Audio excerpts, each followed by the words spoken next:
Okay, so today is my normal Monday Magic stream, but here I have a little extra time, so I figured in the second session, why don't I still continue to play Magic, do like a little bonus amount, because I do, such short streams these days, but I'll also use it as an opportunity to bring back a format that I used to do a lot, which is like which is more suited also for longer streams, which this one isn't going to be, but that's okay if I don't get through all the games in the gauntlet. That just means I'm doing so good, and it's because I'm not losing, not just because I barely have time to even do one of them. But the point is that it's like a series of games where you have like 2 or 3 or whatever, or as many as you want. And it's like if you lose a game in one, you have to move on to the next one. Then if you lose in that, you move on to the next one. You get like 1 life each. So we'll do a best of 3 technically, even though it should be more suited for a best of 1. We'll do a best of 3 with what I was using here. Then if I lose this, I'll play Hearthstone, and I want to do a priest deck for that. Actually, it's kind of this deck that made me want to do that. Like, I was playing like I want to play as white and blue, even though I hate I hate white as a color in this game, but it does, because even the one thing I would like with it is what you can do in Hearthstone. So I was using that as an analogy, like you can't even heal minions on the board in a way that I would enjoy doing that. So I wanted to use like Justicar in a priest deck or the upgraded hero power, just because at least like that's satisfying. So I'll show the difference. So if I lose with this, it's only because I lost on purpose, just so that I'm able to display what is actually enjoyable about playing a priest. Even though I hate priests as much as I hate white in this game, right? It's still the same concept that you're basically in a position to at least play for board control and like heal something on the board to make it harder to get rid of. Whereas in this game, the healing happens automatically to minions, so it doesn't even do anything. The best you're going to be doing is just healing yourself or buffing the minions and stuff like that. Yeah, we'll play a best of 3 here. If I lose, I'll go to Hearthstone. If I win, then I'll just keep playing this. And again, I don't have a ton of time to do it, but this is something that's always fun to do. And this is sort of like a bonus session kind of thing anyway, where I typically have just played chess a lot on these, but I'll be doing that tomorrow anyway, so it's fine. And I always dislike kind of doing these kind of things in this disorganized way, because at least lately I've been fuck. So you gotta settle for it just because of the land situation, right? You're not gonna have enough lands otherwise, and certainly these decks are not gonna help me with this whole no losing thing. I won like 1 best out of 3 out of the whole morning session. Not that it was a super long session anyway, but the point is that I can lose 1 game of the set, right? As long as I get to you can, it's a best of 3, so you have to win the overall match set here. But no, it's good with like any sort of thing, but my whole thing is like I like it to be a little more organized how I do my categories. So like I'll upload this part still when I go to do that with the regular Magic episode, whereas Hearthstone I won't, and I guess chess I do anyway, but Hearthstone I won't do it because that's not part of the same series, right? Like this is the same deck and the same account and the same everything that I use for my normal, this is my only Magic account. Whereas with that, it's a little bit different, just because that I'll be using like some other weird thing that I don't normally use. Like I've been doing that on a couple of random sessions. Like I'll play a game of Renounced Darkness just for the fuck of it. Whereas my main series with Hearthstone is like Whiz Bang or some, so that's fine. That's just like a little bonus thing. Or what I would also do is I would almost upload it along with my chess thing, because I would just take breaks. The whole irony of how I play chess now.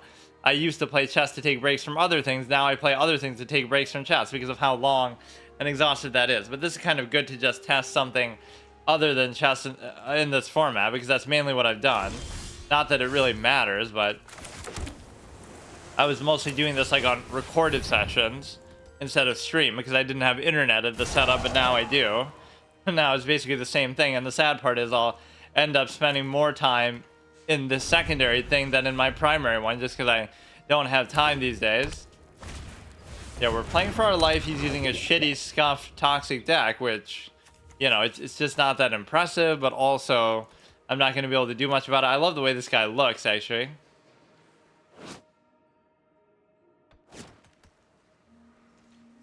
Would look great in a single player RPG or an MMO as like an enemy type or something, or even as like a friendly NPC. So we really have no choice but to just deal with these. Like, that one doesn't even have Death Touch though. Maybe I can tank the 4, but yeah, why don't we do it like this? So we'll block the Death Touch and we'll block this. This looks like the sort of thing that would have Death Touch, but it just doesn't.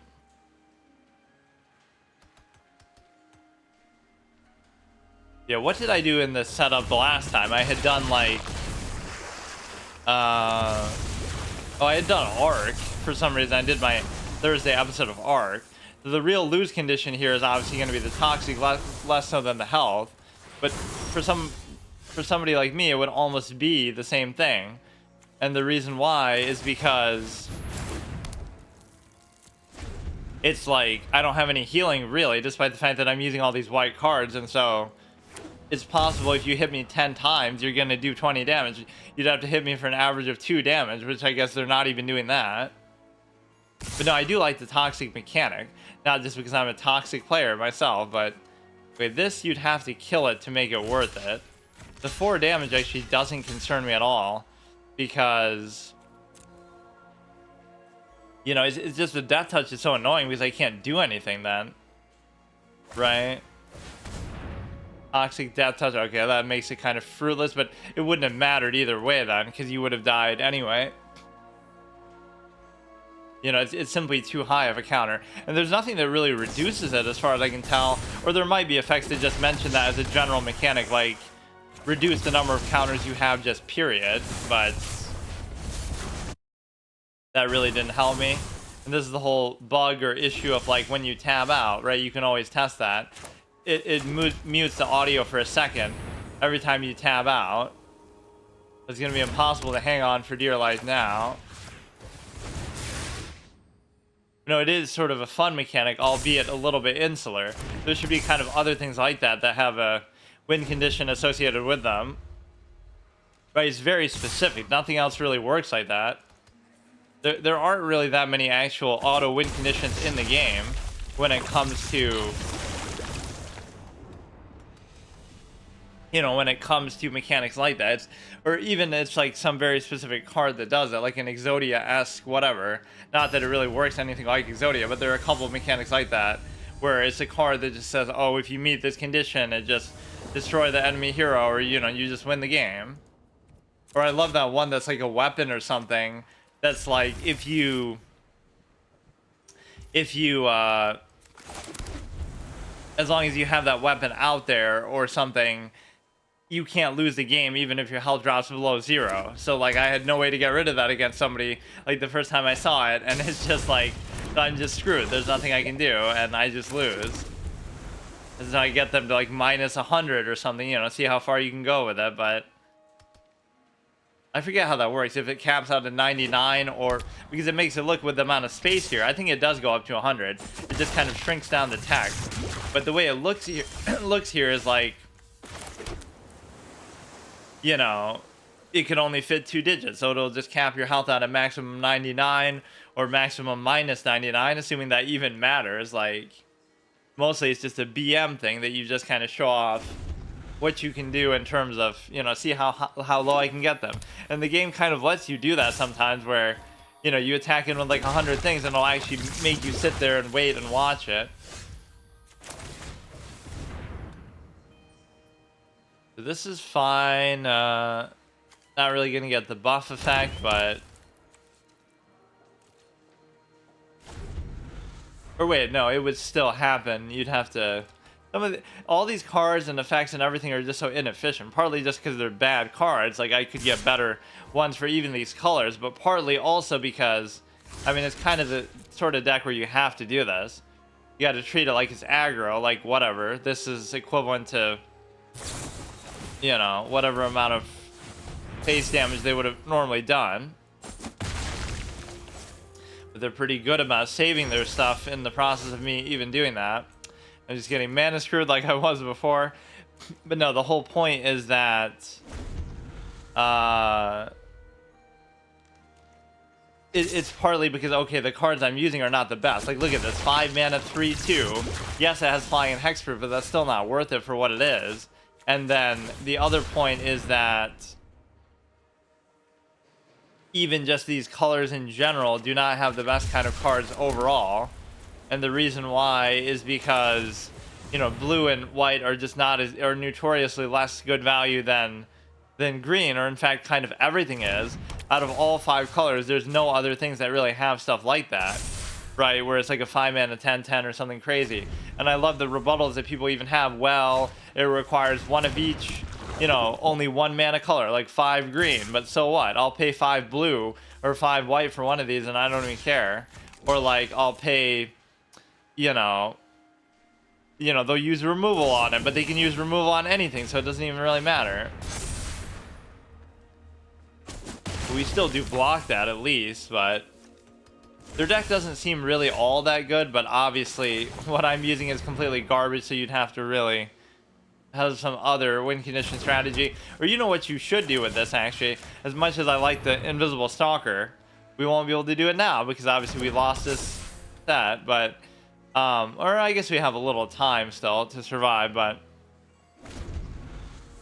like if I could give the Invisible Stalker Toxic as well, right? Or just give something with Toxic the ability to not be blocked. But this is just so perfect for the sense of, I mean, you kind of have to just do this as much as I hate it. And before they buff it again, but could they really buff it that much?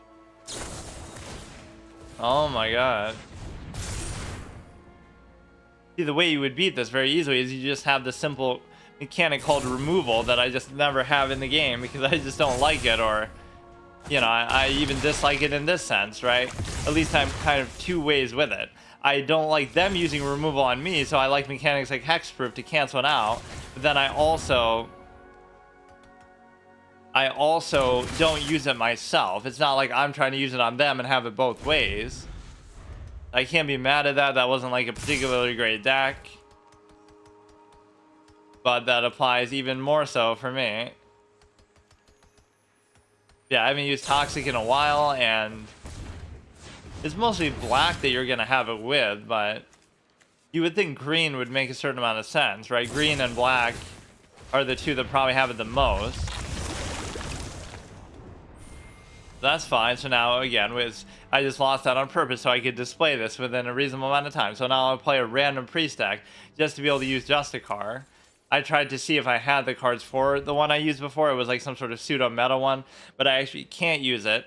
And the reason why is because I had disenchanted them like I sometimes do, just to simplify it and sort of whatever, just make something else. And now I'm gonna regret it and have to do it again. But I don't even really care if it's optimal in any way or not, right? I just had an urge to use that mechanic. So now we get to compare. Why would this be so much more fun than using white in Magic the Gathering? And I never thought I'd say that about Priest, because I don't like Priest either.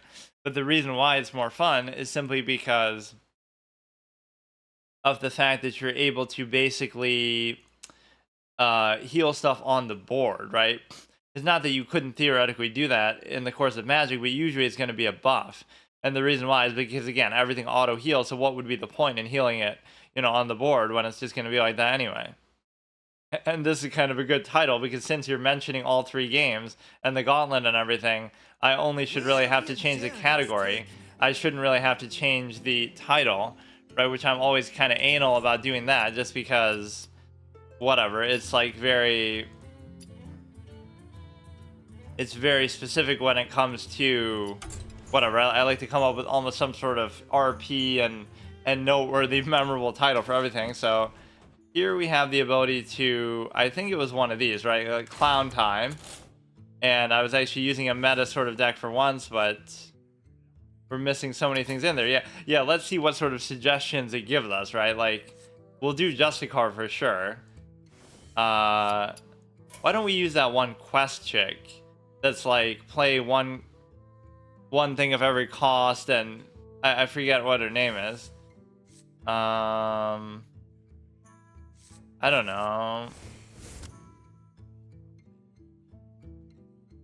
I must have disenchanted these, but I don't really remember when. Right? It's not like I play Priest, so it doesn't really make any difference anyway. And I do have like 800 dust, but I don't really even care to bother doing this. This was some sort of meta caliber deck at some point, right? But I just didn't. I didn't even like hate it, but I just didn't play it that much. This is when I began my whole rotation of classes that I'm currently doing now, like a permadeath or not even a permadeath anything, it's just a class round robin where I go through every class and play something sort of fun with it. But I, some sort of fun gimmick favorite deck of mine from the past. But the difference here is the fact that with a class like Priest, I just barely ever played them, so I didn't really have a favorite to choose between. Whirlpool is kind of good, but I won't even bother. Let's just put in a bunch of random stuff. Like, I don't even know. How am I supposed to really... Cover, copy, yeah, fine, fuck it. Like, we're not really doing this for much value purposes. We can do one of those. Light Bomb is pretty good. Lifesteal is okay. These are pretty good. Any kind of annoying removal. Priest is the kind of thing, like, if it works, right, what you're doing, then you just win the game. Like, there's nothing you can do. It's just like... Which is fine. You can say, oh, that's just how control works, but... in a lot of games, but it takes it to such an extreme, especially in this day and age with all the power creep and stuff. Resurrect, cast 4 spells to upgrade. I don't know if I'll really be doing that many spells. Undead, I don't know how many undead I'm really gonna have. You have to fill in 3. Let's do one of those, I guess. And then maybe a spell to discover a minion from your deck, restore health equal. Okay, that's not bad, I guess. Let's do obviously just a card, because that's the main purpose of what I want to do here. That's literally what playing white made me want to do. It's like, wouldn't it be cool if you could do this mechanic, like actually healing stuff on the board, and it's like, oh right, you can't even do that much, so you made it even worse and more unenjoyable to me than priests already are. But I guess you redeem it by having green be so much more enjoyable than druids. Because you would think druid would have been my favorite class in Hearthstone, but it wasn't even close to that. I didn't hate them, but I wasn't crazy about them the way I am about green. Yeah, if we lose this, we have to go play chess. So that's kind of a good way to do chess too, because then I can only lose X number of games, right? Like, the main thing I want to do is I want to get just a card just to show that point off. But I don't know if I have even enough minions that would be worth healing and stuff like that. See, now I could tab out and you never know, because that's actually how this works.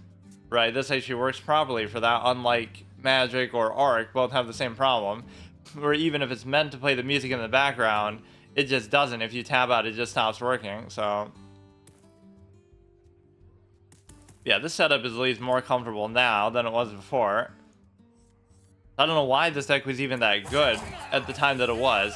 It was like right around when that Brawliseum happened, where I had to win the Say guy, S-A-I, and if I didn't, then I had to delete my whole collection. It was like a little permadeath challenge, permadeath Brawliseum, in which you're able to basically... Yeah, see, this is why I hate rogues and priests. They steal all your cards and all these random effects, but, even though I love so many cards that do have random effects, like, this is that Diablo card back, they steal all these random effects from you, from the opponent, like rogues and stuff. So they're basically like wannabes. They want to roleplay as your opponent rather than have an identity of your own. At least if I use Renounced Darkness, at least it has nothing to do with my opponent or stealing their stuff. It's just doing something random in and of itself. The big question is, even if I summon something big and try to keep it alive, do I have enough things that are actually big in the first place? Priests need more like elusive stuff, so then they could... No, but it doesn't work like it does in Magic, like where it would be hexproof. It would just be, you can't target it yourself. Okay, that's exactly what we wanted. I don't remember when they changed that to be a 5 cost, actually. I mean, oh, fuck, I should have done that. I haven't used her in a while, so... Priest was one of the best applications of it, though. There's no question about it. Like, obviously, I loved Warrior, and Warrior was the best, but... the heal was really good. Most of the other ones are kind of garbage. Just deal extra damage as a mage or a hunter. Those are both stupid. Like, the Warlock one was probably the worst. Just, like, it doesn't even let you draw 2 cards or something. Even if it costs you extra health or whatever as a result. It actually just... It actually just lets you, at least we got to do what we wanted to do, whether I win or lose. I was just craving that interaction for some reason. This could be theoretically satisfying even in this day and age, although there's probably much more efficient ways to get it out than actually having to play Justicar. But they made her even better. Instead of 6 cost 5, and instead of 6/3, 6/4. I always forget when changes like that are made because, I don't know, like, I never use some of these cards, so why would it matter to me? I can just out-heal that every single turn. I don't even have to worry about it. I mean, I'm acting like I always have to do it to a minion, but I really don't. Add a copy of it to your hand. Yeah, I could do that on theirs just to steal it, but let's just be as annoying and slow-paced as possible, because that's what being a priest is all about. If you like classical chess, you'll love playing as a priest, because it's just that kind of slow, annoying, you know, just waste both of your times, but it's still much more satisfying. Why? Because you'll end in an outcome in this game more often than you'll end in one in chess, because that's always going to be a fucking draw.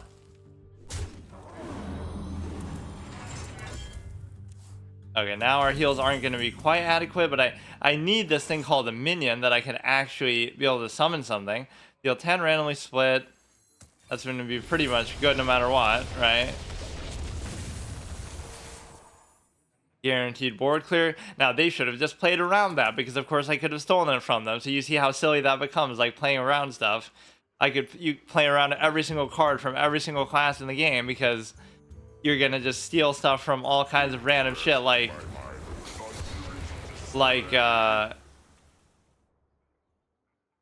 whatever, like rogues are gonna do that, just like there's no way you can really tell.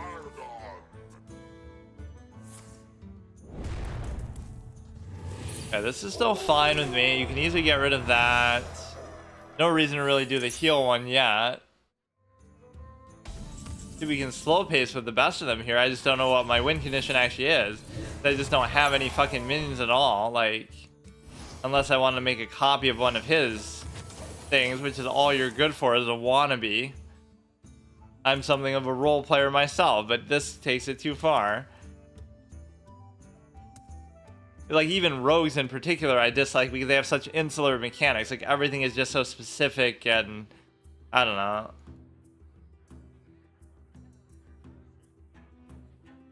Like, cards that don't have inherent value, but they have value only if you use them the right way. Like, you know, I won't even say the combo mechanic, because that's not very punishing. You just play 2 cards together. But I mean, more generally, they're meant for, like, combo applications, where... And now that's pretty hard to actually deal with. Lightning Storm, deal 6 to a minion. Your next battle cry triggers 3 times. They can't target the enemy hero. I really can't do anything because... That's kind of fucked up, actually. Or that could be very fun. What if I copy that and then make... Oh, shit. Give your hero +1 attack with Wind Fury, draw an Overload card. I'm not going to have any. Cast a 1-cost spell. Let's actually do that. It'll seem really stupid. No, oh, fuck, but obviously... I keep wanting to believe it's hexproof somehow. You know, it would even still work on that. To whatever extent it's worth it. Or no, it doesn't. Fuck. Because that's not a battle cry, it's just a spell. Like, to summon copies of it. Cutter block, dude. They make a mockery of their own fucking cards and ideas and lore. Like that stupid King Plush or whatever, right? We have King Crush at home. We have Shutterwalk at home. That was such a cancer, overused, contrived mechanic card. Shutterwalk.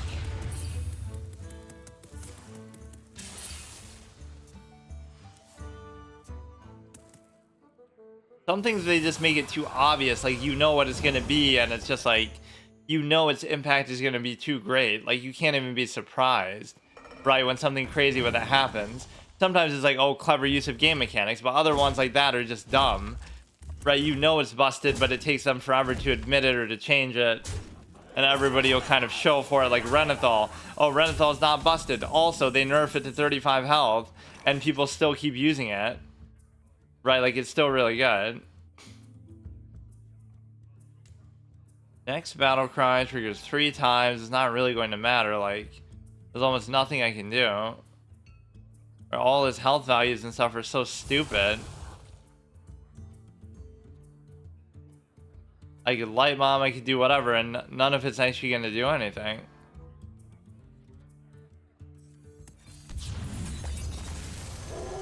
That's so dumb. The point is, this mechanic is at least fun if I can get stuff out there on the board. I think what we're missing with this is just enough minions, or enough big minions in particular. I have a few of them, but it's not really... You know, you need some more good ones in the early game just with high health values. Okay, so now if I was to do a light bomb, it would be pretty good, except for those 2 stupid ass things. But it would still be worth it and actually quite necessary. If I light bomb and I heal, that should be good. Those things are so annoying to get rid of. Much as I love elusive, like that made it really, really inconvenient for me. I thought, you know, if I'd copied that somehow, if I maybe silenced it and then copied it and then summoned it, then this would do, you know, you get 3 more of them, so you would get, obviously, that would be pretty fucking sick. But it just didn't work. Now, if I copy this, will it... I guess it will do the exact text that it reads. Like, it won't revert it to a 1-cost spell, just because that's how it normally works. They're not summoning anything that's suitable for my removal, though. They're playing around it pretty well, actually. Yeah, like summon something actually big so I can actually use it to heal. I need like another AoE here, which I just don't even have.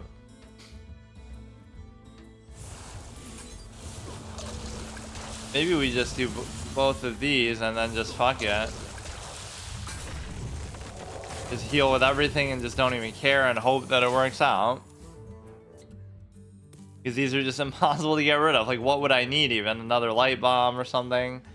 This would be good if a lot of those were taunts or life steals or other things, but I don't think we've even really gotten anything too good.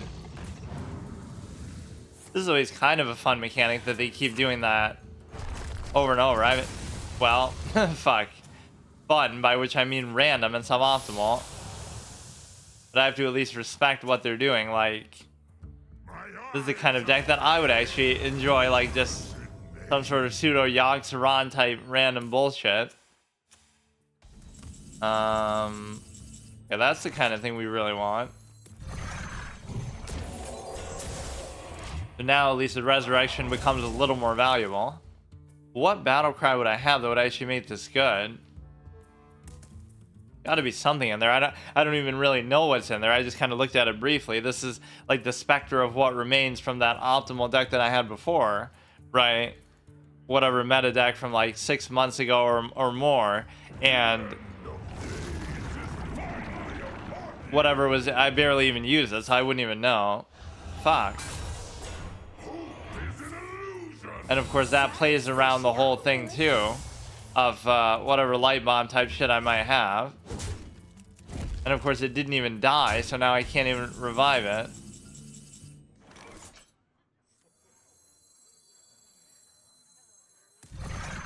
So bullshit, dude.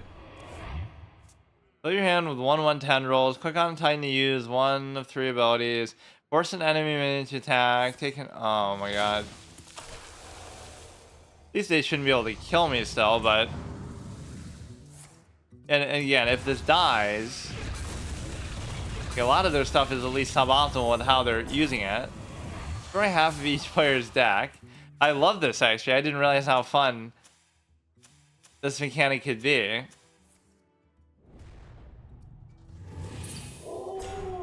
I haven't really seen somebody commit to it this hard. Like, I knew you could do that, but...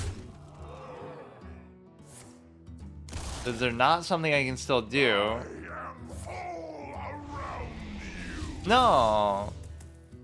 Couldn't that have been hit anything? Yeah, it could be any character. Why did it have to be me?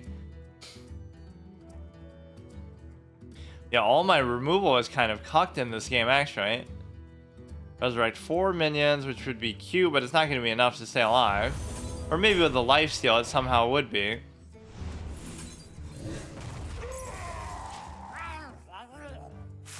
Right, because you're going to hit... Assuming they don't just have straight-up removal for it, it would actually be fine. So, of course, we're going to lose both of these first games that we played just to show what this format could be like. And this is the problem, too, is we're going to be in full-on... I have to respect this guy's deck. No, don't be that. Oh, my God. But how?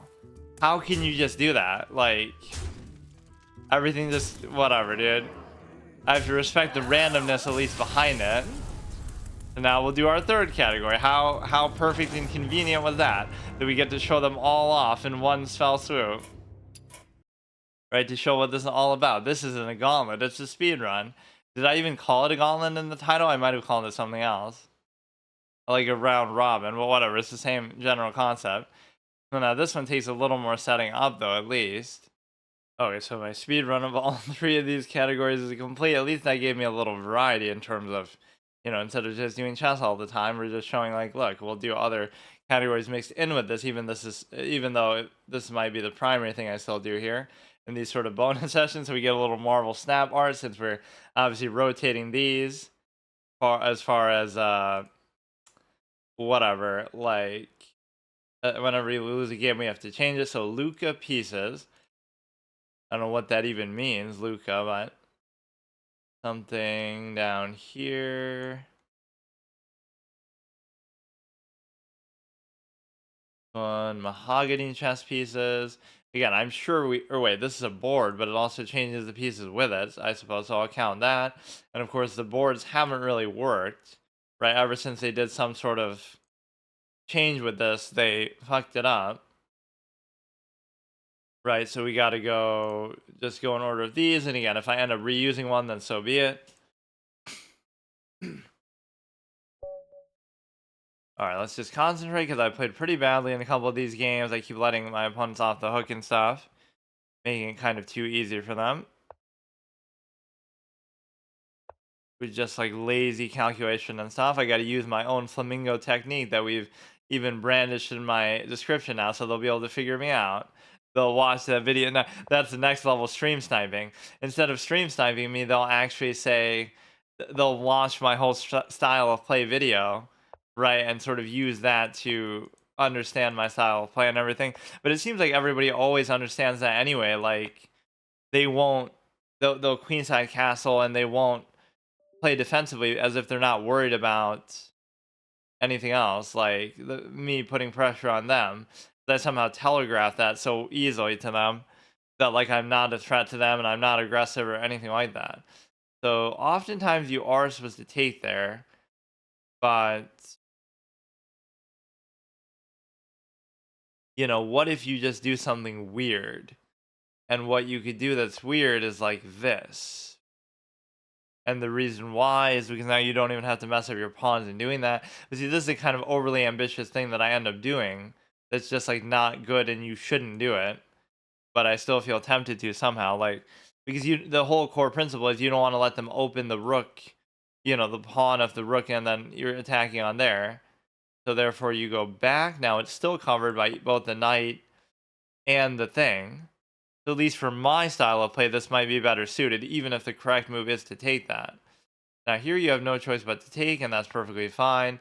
It doesn't really change any... Well... They would take, I would take, they would take, I would still take. So it's not that I can't do it. It's more so just that you don't want to leave it like this for too long. Right? Like... something bad could happen if I somehow keep the position like this.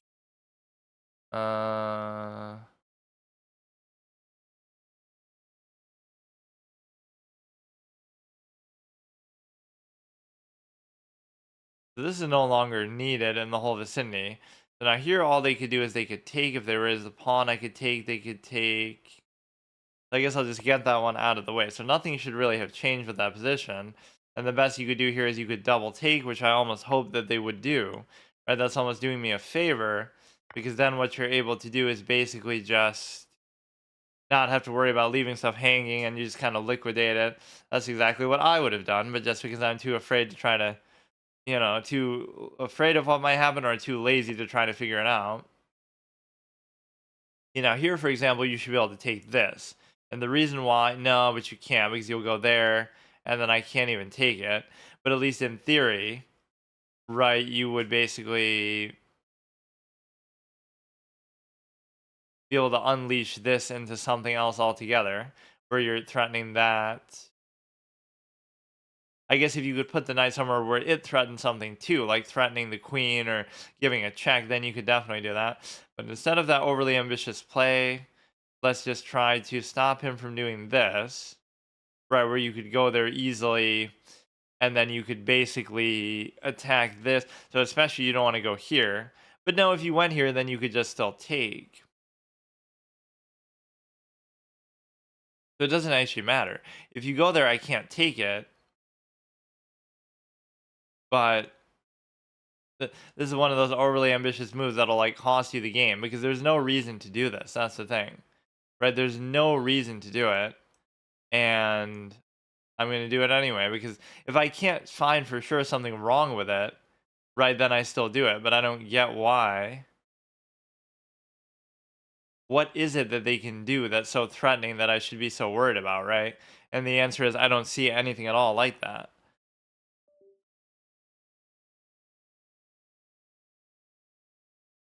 Everything seems perfectly fine with doing that because now you have to deal with the stupid ass knight as the liability that it is. You can't like give a check there where it's like, oh no, I'm checking fork and I can't take because of the bishop. Normally that would be the concern with that position, but the reason why that's not the case is because of the simple fact that okay. See, there's no good follow up that I can see, but maybe I just can't tell. Right, if you bring the queen in, I'll gladly trade anytime. Um, Everything else is fine. Just gotta watch out what they might trade or do some double attack. They're double attacking there, which doesn't actually matter. The main thing I'd like to do is just bring the bishop inside here, but I can't seem to do it. So it certainly stops me from raising the pawn. Really the bishop that comes to mind here. Like I just want to involve it, and I can't figure out how. Right, maybe just a simple move like this would be good enough because they're not really doing anything still. If they just, if you double take, I have adequate cover as it is, so I don't even have to really worry about it.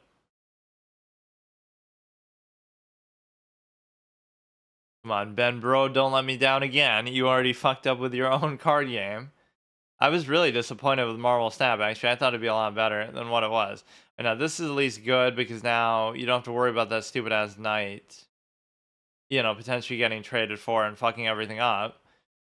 Because otherwise, there's really no good way to cover it. And this is kind of the pawn structure that I want anyway. And it also supports the whole light square idea. Or maybe not. Maybe this is a good excuse to develop this further. Because what you're able to do then is you're able to basically take like whatever, put pressure on there. I don't know. I just sometimes feel like it's too simple. Like how can a 1700 who some of these, 1500, 1600s will kick my ass, how can they not create something crazy in this position? Like they're almost playing too safe too because they don't want to get embarrassed. Like do you really think I even have to think about that for like a fucking millisecond of my life? Now, technically the better move might be to not do it, but I'll do it and then you don't get anything out of doing it, and even I get something out of doing it. So as if I didn't need a reason already, just the fact that you have a free pawn. But sometimes I'm even willing to do it like where I lose a pawn and I'll still do it. So you have this coming into there. You have the ability to take this, but is it worth it to lose this? And then you're double attacking there, and the answer is probably not. Right? So you do a cheeky move like this that doesn't really do a whole lot. Or you're gonna like move that and then take this as well. So there's a lot of reasons not to move it from this diagonal, first of all. This is actually a fine position for it. Like, I don't see why it matters that much. But the point is, even if you double take this, I can easily just cover it. I don't really like where the knight is for the time being, but there's not a whole lot I can do about it either. And this is technically a passed pawn, so like that alone, with the +2 on the pawns. Okay, what you gotta do is just clear out this diagonal, because I think that's starting to cause me more of a problem than anything else. I'm not sure exactly what the point of that move was. To move the bishop back there. Everything else is fine. So, yeah, let's just get it out of that diagonal, and I fucked up because... God damn it. See, this is a kind of invalid move that you just can't... But at least you can afford to do it because you're already up, but... It's like, it's so obvious. Like, a fucking first grader, 1-year-old kid could see that it's the same threat we've been dealing with the whole time. Just because I don't want to leave the king pinned to that for so long. Right, because I want to, like, raise it or something. So if you're going to do that, at least cover it with something else. But then there is nothing else really to cover it with. At least that allows for another trade, so I'm more than okay with that. Again, I had the cushion. And the reason why I had the cushion is simply because... Oh my god. Fucking stupid ass knight is just gonna get in the way, man. Like, I can't move it, I can't raise that, because then it's an awkward position where a lot of things aren't covered. So I'm gonna have to block this with the knight, and then I have to figure something else out where it's still gonna be a liability because it's just a stupid ass piece. Like, I don't care. Just so dumb, dude. I just want to get rid of it. So again, this is a passed pawn. This could be an octopus knight somewhere, although not really. But no, I was kind of scared of that diagonal, which maybe I shouldn't be, especially with the queen off the board. Generally, I was in a good spot, and I'm still in an okay spot, but that's just disappointing because, again, that's a totally unforced, unnecessary, uneventful, meaningless move that has no value at all in the game, and yet I still do it because I'm a complete moron. That's just pretty much what it is. There's no other way to explain it. Like, there's nothing happening with that. I don't see what... you might think, oh, this knight's gonna fuck me, so I'm not gonna do anything. This knight's gonna just fucking ruin the whole goddamn game. He's making a lot of, like, just basic weird moves. Like, he's not doing anything. So this is like one of those fake forks. And the reason why I like this so much is because of the simple fact that you're gonna guarantee a trade, and especially with the knight of all things, that you just want to get rid of so badly, and it's caused me already so much heartache. So the point is that you're going to be guaranteed to trade something, period. So that in itself is very nice. The rook doesn't really do anything from there, and then from here, you could do like some kind of crazy unleash, right? But whatever unleash you do is not going to be adequate, so this should be fine. Right? It's not like you can unleash it into a check or something. So in fact, it almost becomes a bad thing for you in a way. But I guess it was adequately covered, so it doesn't matter. Okay, so now is where you got to turn your big brain calculation on. And the way that you can do that is to basically try to get the passed pawn going here. Everything else should be adequately covered and fine, so just don't hang a piece. And time has been my big weakness a lot of the time here. This is dangerous because you can't go there. The reason why it should still be okay is because my rook is here at least. Right, and the reason why my rook is still here is so if you give a check, I can still take.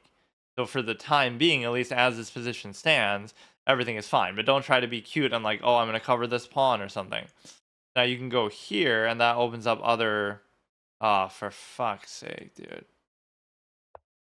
Okay, let's at least make them address this. So if you take this, I'll just take that. And like I said, we do have a pass pawn with that as a result.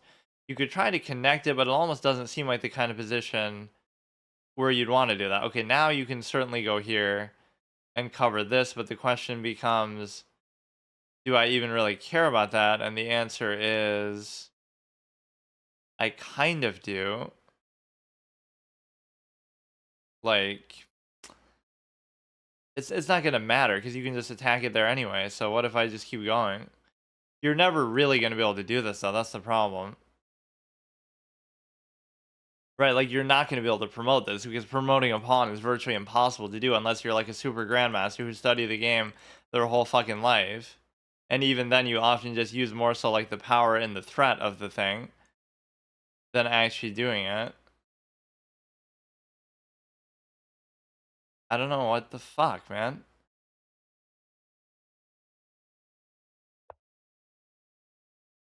You take there, this pawn's not going anywhere, so just leave it like that. That's very cute. It doesn't really still even matter because you get to cover this one then instead. Again, I don't care if they take that other pawn. And the reason why is because you could have done that like an hour ago, dude. We can give a check there, which doesn't do much, but I'm just going to run out of time now. So now these are adequately covered infinite loop situation that we always get ourselves into. You can give a check here, which I don't know exactly what that even does. But let's just do it anyway. Now, if you go like this, we're kind of going all in with this and just giving up pawns in the process, right? For the sake of whatever this is. I don't know why I'm doing it. Really great decision making. Nice game, dude. Nice game. See, there's this mechanic called time. And that's really the best part of chess. Don't you think that's the most instructive, valuable part of a game? Is the element of time in a turn-based, non-real-time game? Doesn't that show you what a good game it is? The fact that it comes down to time?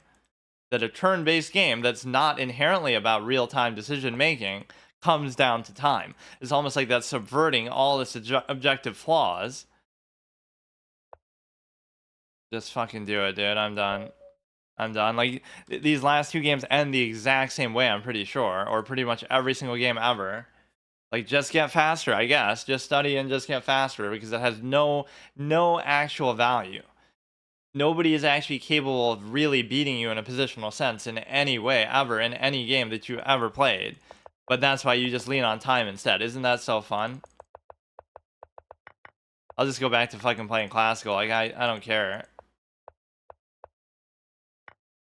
So there we even were supposed to take. I'm winning by even more than I realized, but then I get sort of impatient. Even doing that was apparently not that big of a deal. Like, what is it that I'm supposed to do here that I'm doing a lot of the correct things? Or wait a fucking second. Oh no, I was gonna say I could take with my bishop, but I can't. So you take there. So at what point do I fall apart here when I try to start to promote the pawn? Right, like, what is the deal? You push that, you're supposed to push the other one. Right, so what do I do here that must be a major blunder that I fuck up? That's a blunder. You're supposed to go here, which has nothing really to do with the position. Or it's posing the mate if you just simply deal with that. And maybe, like, I'm really supposed to be thinking like this, though. You go here, you pin it down. You go there. Like, I'm not going to even say that my move was that good, but it's like I'm just trying to get something to happen where you clear out whatever their pawns and just trade stuff. And I mean, this is truly spectacular, though. Like, it's not even like, oh, time is a weakness. You just got to get better on time. It's like, obviously you're not trying to be slow, but like, it's the right thing. You're doing the right things. You're playing the right way. You're winning the game, and then it's just like, what am I supposed to do then? Like, I don't care if I'm not fast enough because I'm not trying to prove anything with speed. I don't like speed in chess, and I don't like speed runs as a, general thing. Not even that I don't like them. Like, I respect them, but I don't like doing them so much. Because they operate under the same principle that you're doing the same thing over and over forever, where, I mean, that's a blunder, but it doesn't matter. Like, where how do you do a speed run? It's not like you're doing a game for the first time or something. You do it over and over and over, and it's just memory and it's just practice and doing it. Doesn't mean it's not hard, doesn't mean it's not valuable, but it means that, it's just not as enjoyable as just doing something in a more of a raw sense. Like, for example, give me like a hard mode challenge, like where, oh, this boss has more health, or this, thing is just more difficult to do. Do it in some challenge, some other format, some other restriction. permadeath, even that you could say is done through practice for a lot of people. It's more so hitless runs that are done through practice, though. But, whatever. Like, I'm somebody who not only does permadeath runs when I haven't played something in a long time, but I'll do it in a first playthrough sense. And I'm not saying I'm always successful, but that's what I enjoy so much. Like, you play a game for the first time and you try to just beat it without dying, just period. You haven't beaten it before, you haven't played it before, you haven't practiced it, you know. The Ben Road lets me down again, but we get through every game in the gauntlet at the very least. And why is my thing fucking up so hard here? Like, my internet can't handle fucking chess of all things.